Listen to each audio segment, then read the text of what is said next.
Hello students, I am teaching to you class 9 chapter 1 matter in our surroundings.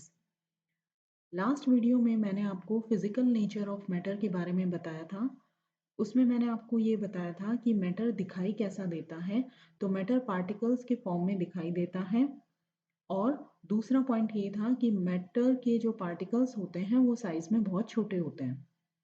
आज के video में मैं आपको characteristics of particles of matter के बारे में बताऊंगी। तो पार्टिकल्स के 3 कैरेक्टर्स के बारे में यहाँ बताया गया है। तो जो पहला कैरेक्टर है वो ये है कि जो पार्टिकल्स होते हैं उनके बीच में स्पेस होता है। दूसरा कैरेक्टर है कि पार्टिकल्स कंटिन्यूअसली मूव करते रहते हैं। और तीसरा कैरेक्टर है कि इन पार्टिकल्स के बीच में अट्रैक्शन होता है। तो हम एक एक करके पार्टिकल्स के कैरेक्टर के बारे में समझेंगे। तो सबसे पहला कैरेक्टर है particles of matter have space between them. Means matter के जो पार्टिकल्स होते हैं उनके बीच में स्पेस होता है। वैसे तो हमने ये जो पिछले वीडियो में मैंने आपको बता दिया था कि मैटर के पार्टिकल्स के बीच में स्पेस होता है। हमने एक्टिविटी 1.1 और 1.2 में देखा था कि जब हम मैं एक बार ड्रॉ करके बताती हूँ आपको कि जब हम बीकर लेते हैं और बीकर के अंदर पानी डालते हैं तो जो पानी होता है वो किस फॉर्म में रहता है, पार्टिकल्स के फॉर्म में रहता है। ठीक है। और जब हम इसके अंदर सॉल्ट को ऐड करते हैं तो हम ये जानते हैं कि सॉल्ट मैटर है और वो भी पार्टिकल के फॉर्म में रहता है।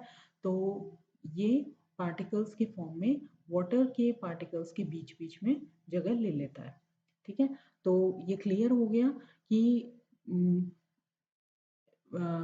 particles of one type of matter get into the spaces between particles of the other। एक टाइप के का जो मैटर होता है उसके पार्टिकल्स दूसरे टाइप के मैटर के पार्टिकल्स के बीच में स्पेस में अपनी जगह बना लेता है। There is enough space between particles of matter.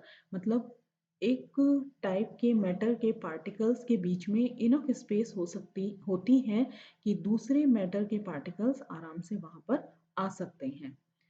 तो ये फर्स्ट कैरेक्टर कंप्लीट हुआ। सेकंड कैरेक्टर है particles of matter are continuously moving. मतलब पार्टिकल्स कंटिन्यूअसली मूव करते हैं। तो इसको हम एक्टिविटी से समझेंगे।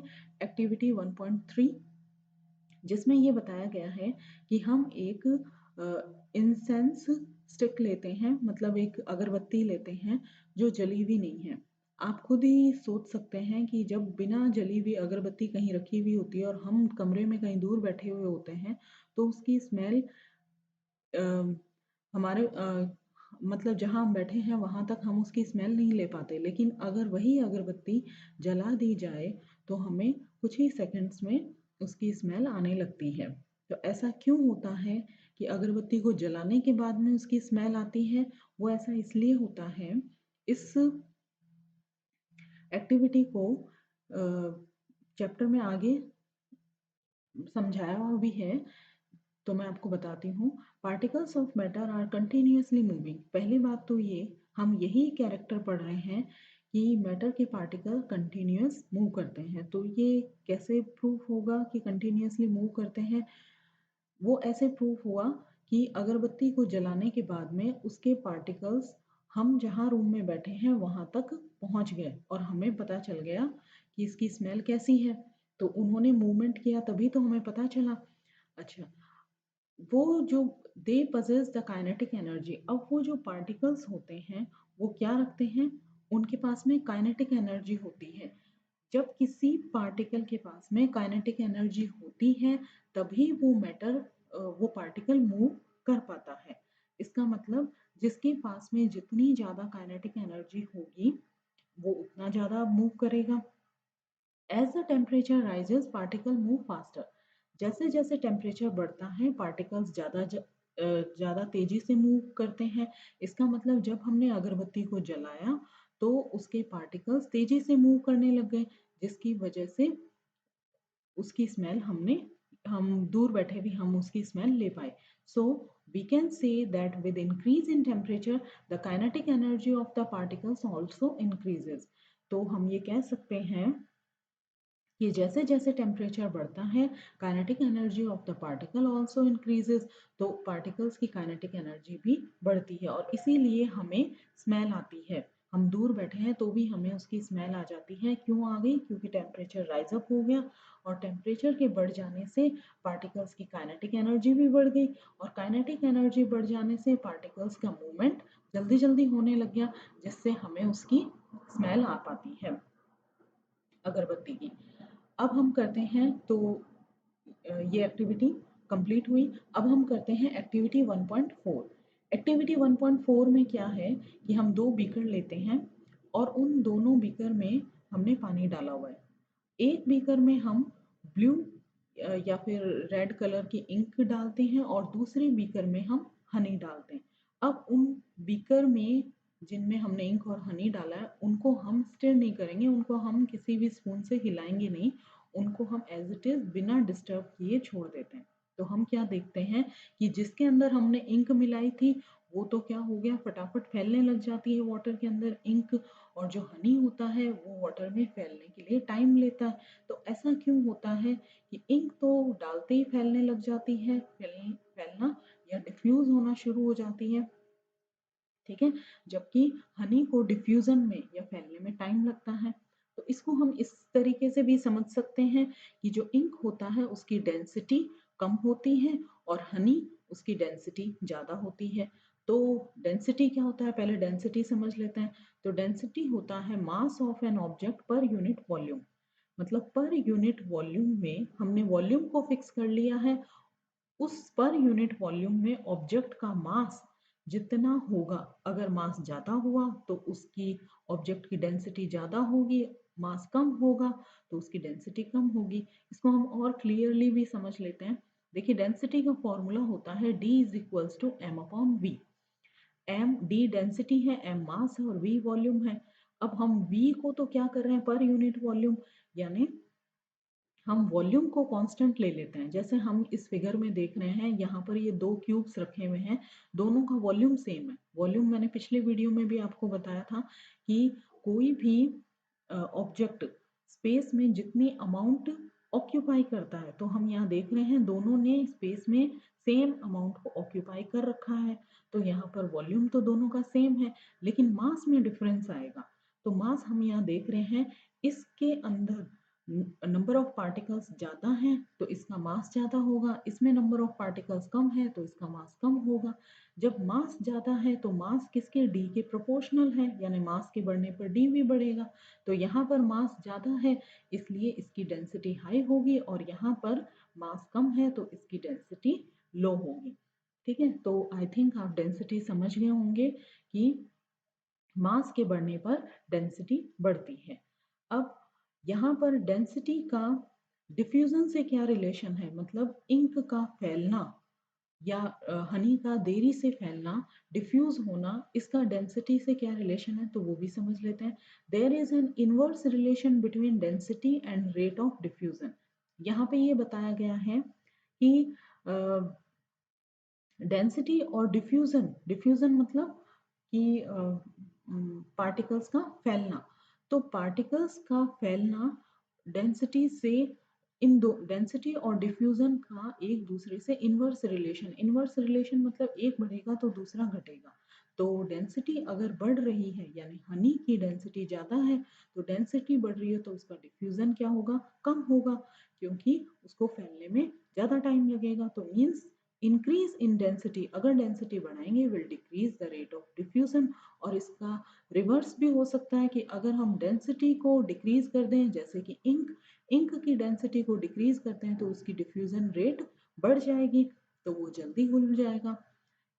आगे हम इसको और डिफ्यूजन की डेफिनेशन को और समझ लेते हैं। डिफ्यूजन मीन्स क्या होता है, intermixing of particles of two different types of matter on their own. मतलब डिफ्यूजन का मतलब क्या होता है, दो डिफरेंट टाइप के जो मैटर होते हैं उनके पार्टिकल्स एक दूसरे में मिक्स हो जाना, वही डिफ्यूजन होता है। जैसे एग्जांपल यही हो गया कि वाटर के अंदर इंक, वाटर एक मैटर है और इंक दूसरा मैटर है, तो ये दोनों अलग अलग मैटर हैं। तो इन दोनों मैटर के पार्टिकल्स जो हैं वो एक दूसरे में मिक्स हो गए, उसी को हम क्या बोलते हैं, डिफ्यूजन कहते हैं। तो आई थिंक आपको ये एक्टिविटी क्लियर हो गई होगी। नेक्स्ट एक्टिविटी देखते हैं, एक्टिविटी नंबर 1.5। इसमें ये बताया हुआ है कि हम दो बीकर लेते हैं, जिसमें से एक बीकर में तो हॉट वाटर डाला हुआ है और दूसरे बीकर में कोल्ड वाटर डाला हुआ है। अब इन दोनों ये दो अलग अलग बीकर हो गए, जिसमें एक में हॉट वाटर है और एक में क्या है, कोल्ड वाटर। अब दोनों के अंदर ही हम क्या डालते हैं, कॉपर सल्फेट या फिर पोटेशियम परमैंगनेट, दोनों में से कोई किसी के भी क्रिस्टल हम डाल सकते हैं। मान लो हमने यहाँ कॉपर सल्फेट की क्रिस्टल इसके अंदर डाल दिए, इसमें भी हमने कॉपर सल्फेट के क्रिस्टल डाल दिए और इसमें भी कॉपर सल्फेट के क्रिस्टल्स डाल दिए। अब हम ये देखते हैं, जिसमें जो हॉट वाटर है उसको मैं एच से दिखा देती हूँ और कोल्ड वाटर को सी से दिखा देती हूँ। तो हम देखते हैं कि जिसके अंदर हॉट वाटर है उसमें कॉपर सल्फेट डालने पर उसमें डिफ्यूजन फटाफट हो जाता है, जबकि कोल्ड वाटर में कॉपर सल्फेट डालने पर डिफ्यूजन धीरे होता है। तो ऐसा क्यों होता है? ऐसा इसलिए होता है, इन इसको हम यहाँ से समझ लेते हैं। पहले मैं इसमें समझा देती हूँ कि diffusion is directly proportional to temperature. Diffusion जो होता है वो टेम्परेचर के डायरेक्टली प्रोपोर्शनल होता है। डायरेक्टली प्रोपोर्शनल का मतलब क्या होगा, इंटरमिक्सिंग बढ़ जाएगी अगर टेम्परेचर ज़्यादा होगा। तो हमने देखा हॉट वाटर के अंदर इंटरमिक्सिंग क्या होगी, ज़्यादा तेजी से होगी, इसलिए वहाँ पर डिफ्यूजन रेट बढ़ जाएगी। डिफ्यूजन रेट बढ़ जाएगी तो वो जल्दी से मिक्स हो जाएगा। जबकि यहाँ पर कोल्ड वाटर है तो टेम्परेचर कम है तो डिफ्यूजन धीरे होगा, क्योंकि दोनों एक दूसरे के प्रोपोर्शनल है। एक के कम होने पे दूसरा कम होएगा, एक के बढ़ने पे दूसरा बढ़ेगा। So on increasing the temperature the diffusion increases, और इनवर्स इसका अगर डिक्रीज होगा तो डिफ्यूजन भी डिक्रीज होगा। आई थिंक आप ये एक्टिविटी भी समझ गए होंगे कि टेम्परेचर का डिफ्यूजन पर क्या इफेक्ट पड़ता है। In the above three activities we observe that particles of matter intermix on their own with each other. मतलब मैटर के जो पार्टिकल्स होते हैं वो मिक्स हो रहे हैं। They do so by getting into the spaces between the, और ये ऐसा क्यों कर रहे हैं, क्योंकि उनको स्पेस मिल रहा है मिक्स होने के लिए, इसलिए वो इंटरमिक्स हो रहे हैं। This intermixing of particles of two different types of matter on their own, ये मैंने पहले भी आपको अभी थोड़ी देर पहले बता दिया था कि डिफ्यूजन क्या होता है, उसकी डेफिनेशन ही है on heating diffusion, diffusion becomes faster. ये इसमें लास्ट एक्टिविटी में देख लिया कि हीटिंग से डिफ्यूजन की रेट फास्ट हो जाती है। तो आप लोगों ने ये समझ लिया होगा कि डेंसिटी और टेम्परेचर का डिफ्यूजन की रेट पर क्या इफेक्ट पड़ता है। ओके, तो अब हम कैरेक्टर नंबर, ये हमने पार्टिकल का दूसरा कैरेक्टर भी कंप्लीट कर लिया कि पार्टिकल्स जो हैं वो मूव करते हैं। अब हम पार्टिकल का तीसरा कैरेक्टर पढ़ते हैं। मैटर के पार्टिकल्स का तीसरा कैरेक्टर क्या है, particles of matter attract each other.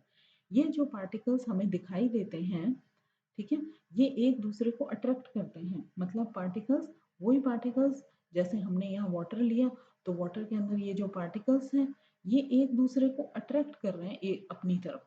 ठीक है, तो ये कैसे हम प्रूव करेंगे, तो ये हम एक्टिविटी समझते हैं, एक्टिविटी 1.6।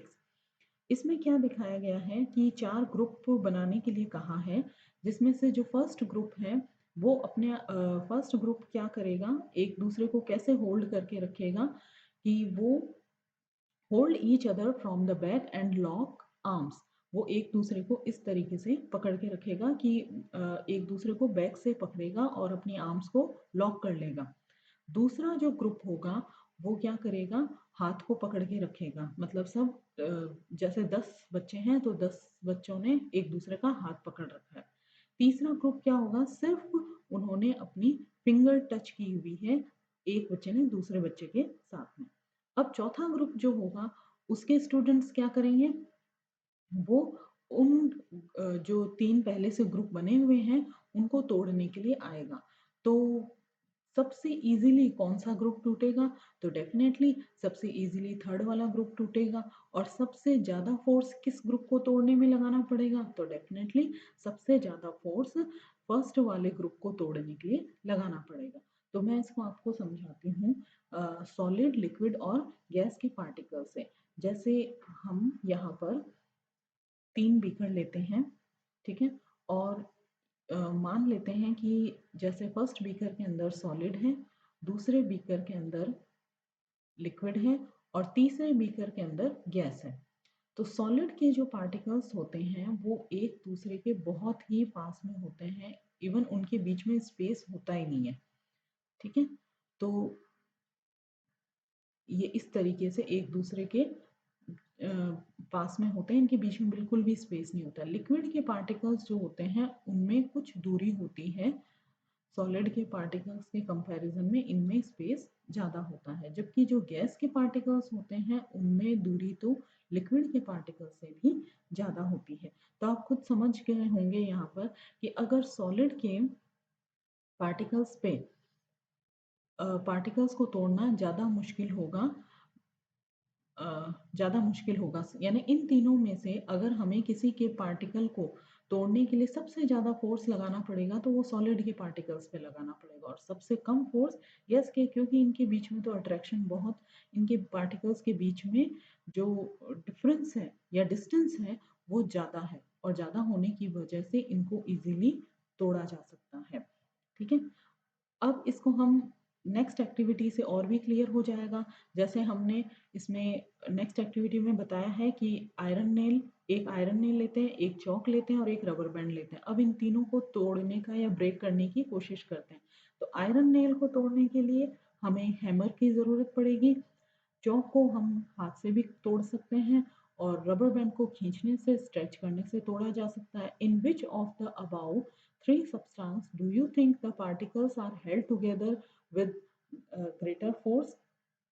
अब किस पार्टिकल में सबसे ज़्यादा फोर्स होगा, यानी किस मैटर के पार्टिकल्स सबसे ज़्यादा फोर्सफुली एक दूसरे से जुड़े हुए होंगे? तो डेफिनेटली वो आयरन की नेल होगी, क्योंकि वो सॉलिड है और उसको तोड़ने के लिए सबसे ज़्यादा फोर्स लगाना पड़ेगा। और हैमर से तोड़ने के हैमर हैमर से हिट करने पर भी वो टूटेगा नहीं, उसकी शेप चेंज हो जाएगी। तो सॉलिड के पार्टिकल्स को तोड़ने के लिए या उनको अलग करने के लिए हमें ज़्यादा फोर्स लगाना पड़ेगा। नेक्स्ट एक्टिविटी है एक्टिविटी नंबर 1.8, जिसमें ये कहा गया है कि take some water in a container में वाटर लो, try cutting the surface of water, यानी उसके सरफेस वाटर के सरफेस को काटने की कोशिश करो फिंगर से। Were you able to cut the surface of water, क्या आप काट सकते हैं? What could be the reason behind the surface of water remaining together, मतलब आप फिंगर से वाटर को काटने की कोशिश करते हैं, उसके बाद भी उसके पार्टिकल्स एक दूसरे के पास में रहते हैं, ऐसा क्यों होता है? हालांकि हम एक बार फिंगर से उसको काट सकते हैं, लेकिन फिर भी वो पास पास ही रहते हैं, मतलब हाथ हटाते ही वो वापस पास में आ जाते हैं। तो वो ऐसा क्यों होता है?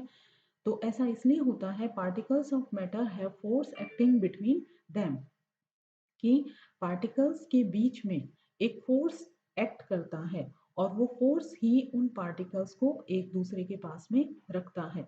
The strength of this force of attraction varies from one kind of matter to another, मतलब ये जो पार्टिकल्स के बीच में फोर्स लगता है जिसकी वजह से वो एक दूसरे के पास में रहते हैं, ये वेरी करता है मैटर टू मैटर। यानी मैटर टू मैटर कैसे वेरी करेगा? ये तीनों मैटर हैं, तो सबसे ज़्यादा फोर्स अट्रैक्शन फोर्स किनके पार्टिकल्स के बीच में लगेगा? सॉलिड के, उससे कम लिक्विड में, और सबसे कम गैस के पार्टिकल्स के बीच में अट्रैक्शन फोर्स लगेगा। तो ये वेरी करेगा मैटर टू मैटर। तो आई थिंक आपको ये एक्टिविटी 1.6, 1.7 और 1.8 क्लियर हो गई, जो कि ये बता रही है कि पार्टिकल्स के बीच में अट्रैक्शन लगता है। क्योंकि यहाँ भी हमने देखा, यहाँ सबसे ज़्यादा अट्रैक्शन लगता है और जिन्होंने सिर्फ फिंगर टच की हुई थी उनमें अट्रैक्शन सबसे कम है। फिर हमने इनमें भी देखा कि अट्रैक्शन सबसे ज़्यादा आयरन नेल के पार्टिकल्स में है और इसमें हमने देखा कि पानी को कट करने के बाद में भी जब हम हाथ हटा लेते हैं तो वो वापस जो पार्टिकल्स हैं वो पास-पास ही आ जाते हैं। तो वो क्यों हुआ? क्योंकि पार्टिकल्स के बीच में अट्रैक्शन फ़ोर्स लगता है और पार्टिकल के बीच में attraction force matter to matter vary करता है।